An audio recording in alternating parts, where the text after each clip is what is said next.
ইছাপুর নবাবগঞ্জে মালবাহী ট্রাকের চাকায় পিষ্ট হয়ে মৃত্যু এক সংবাদপত্র বিক্রেতার।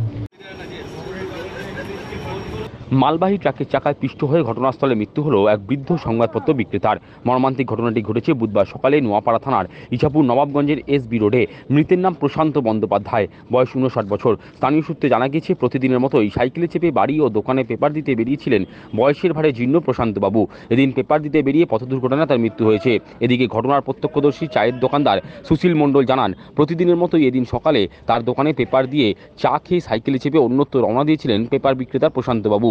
মালবাহী একটি ট্রাক সাইকেলে ধাক্কা মারলে তিনি সাইকেল থেকে রাস্তার ওপর পড়ে যান। ট্রাকের পিছন চাকায় পিষ্ট হয়ে ঘটনাস্থলে তার মৃত্যু হয়। দেখলাম উনি এলেন, যেন প্রতিদিনই আসেন, এসে পেপারটা দিলেন, দেওয়ার পরে উনি আস্তে করে সাইকেল নিয়ে বেরিয়ে যাচ্ছিলেন। কি বলবো, এরকম দেখা যায় না, আমি কোনোদিন দেখিনি চোখে। সাইকেল লরিটা যেতে গিয়ে কোনো রকম হয়তো টাচ হয়ে গেছিল কি, যাই হোক কিছু ঘটনা ঘটেছেন, পড়েছে একদম পাল্টি গিয়ে লরির দিকে পড়াতে পেছনের চাকাটা ওনার উঠে গেলেন ওর উপরে, একদম স্পটে উনি মৃত্যু হয়ে গেলেন। কিন্তু ড্রাইভার সাহেবরা পালাননি, ছিলেন, সঙ্গে সঙ্গে নপাড়া থানা এলো, ওনারা বডিটা নিয়ে গেল। ওনার নাম জানেন? নামটা ঠিক। নোয়াপাড়া থানা পুলিশ ওই ব্যক্তির মৃতদেহ উদ্ধার করে ময়নাতদন্তে পাঠিয়েছে।